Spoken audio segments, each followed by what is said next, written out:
This is a great night for Catalyst, and I want to start with some very important thank yous. BMO, Scotiabank, and PwC, you have supported us since we started this dinner 6 years ago. The dinner raises about $1 million each year to support our work, and it would not be what it is today without your support.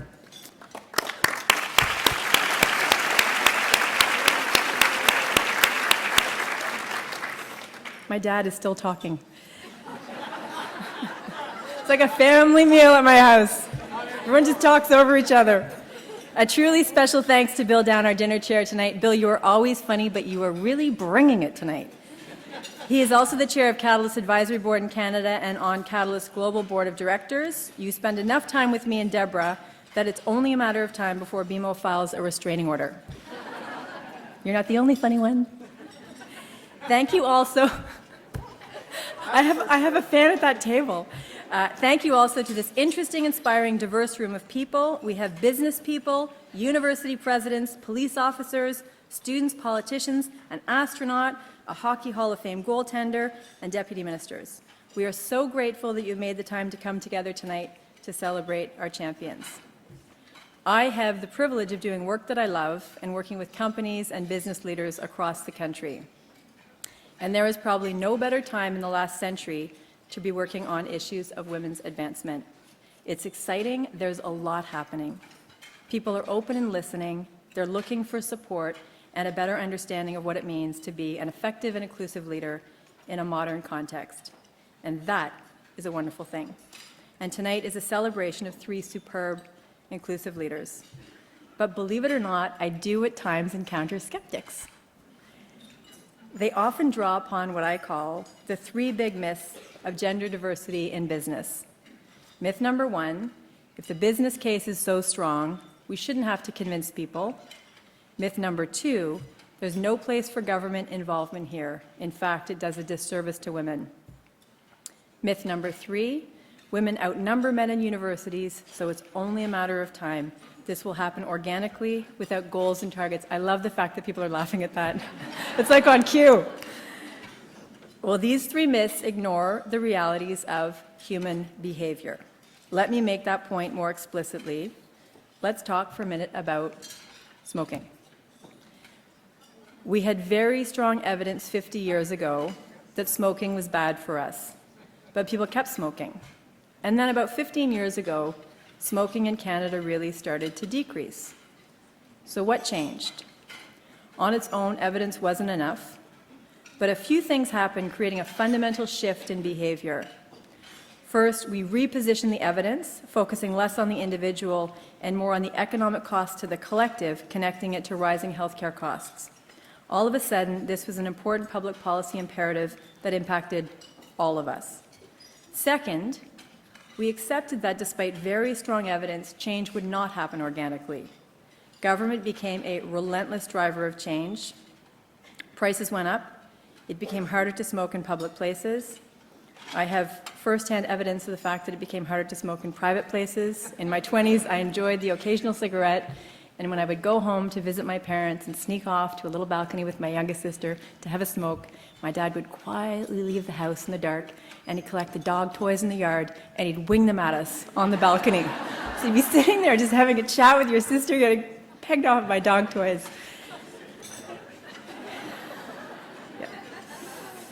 So as I say, prices went up, it became harder to smoke in public places, and public perception shifted dramatically in a few short years. And finally, working with experts and advocates, government developed strategies and targets, and they measured success. There was no silver bullet, but rather a few key things: a strong, well-positioned business case, collective, relentless leadership, and a clear plan with targets and accountability. We're in a similar situation today with gender diversity. For the first time ever, we have the ingredients for transformational change. We've had compelling evidence for a long time now: better economic performance for companies, stronger, more innovative teams, better productivity and decision-making. But now the business case is backed by intentional leadership in business, in government, and dedicated advocacy. Let me give you a quick snapshot of some of the incredible things happening across the country today. new securities regulations pushing companies to think about gender diversity differently. Howard Weston, you're in the room, 2 more days on the job. Thank you so much for everything you've done in your leadership here to bring us to this place.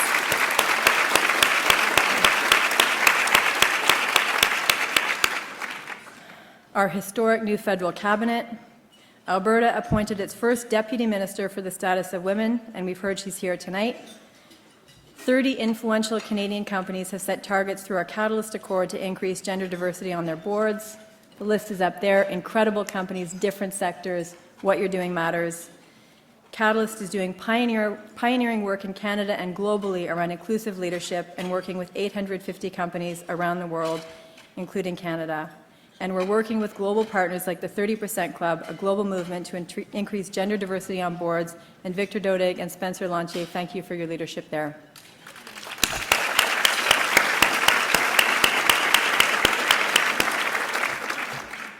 These collective efforts are making a difference, but change happens through the actions of individuals, which brings us back to celebrating Colleen, Cynthia, and Bill. In our work on inclusive leadership, we've identified 4 key behaviors exhibited by inclusive leaders across the world: empowering your employees to do their job well, holding them accountable for the things they can control, the courage to take risks, and the humility to stumble, learn, and grow, which I do often and publicly. From all accounts in their company and beyond, Cynthia, Colleen, and Bill are standard bearers for these behaviors in Canada. Cynthia, Catalyst has the great pleasure of working closely with Enbridge. I think about half of Enbridge is here to support you tonight, including your CEO, Al Monaco, who I know to be a champion of you and efforts to create an inclusive culture at Enbridge. What you have accomplished in a few short years in creating openness and action is remarkable, and it is such a pleasure to be able to recognize your leadership tonight. Bill and Colleen, I have a closer vantage point from Toronto. Colleen, there you go. This would be a terrible time to go to the bathroom. Colleen. Bill and Colleen, I have a closer vantage point from Toronto watching your impact on the Canadian business community. You are great business leaders and even better people. Your families are here tonight. Thank you for supporting Bill and Colleen in the work they do, which benefits so many people. I want to borrow a phrase from Ken Dryden's talk earlier today, which I loved. You said commemoration is all about the future and not the past. Tomorrow on Remembrance Day, people will pause at some point to reflect on the leadership and sacrifice of others to uphold the values and principles that make this country so great. We're the envy of the world, with a quality of life second to none. Technically, I think we're number 5, but you know what I mean. But creating inclusive companies and other institutions where men and women can contribute all they've got will determine our future. It's at the heart of our economic well-being. There are 30 women MBA and engineering students here tonight from universities across the country, which we acknowledged earlier. My final words of the night are for you. Inclusion isn't a nice-to-have, it's a must-have today.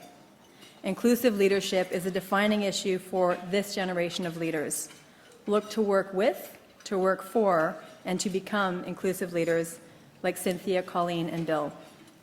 This is as influential a room of people as you will find in this country.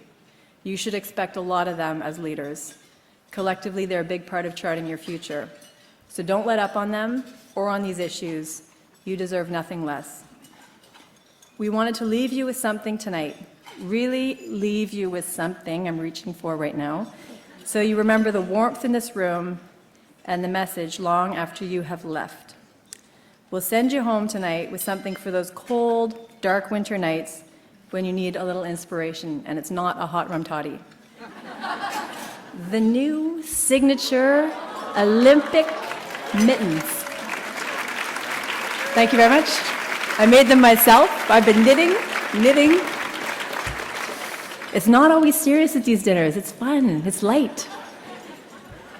With special thanks to our friends at the Hudson's Bay Company and our Catalyst team handing these out right now, I want to thank you so profoundly for being here tonight. What a great celebration, and I would like to invite Bill down back up to the stage.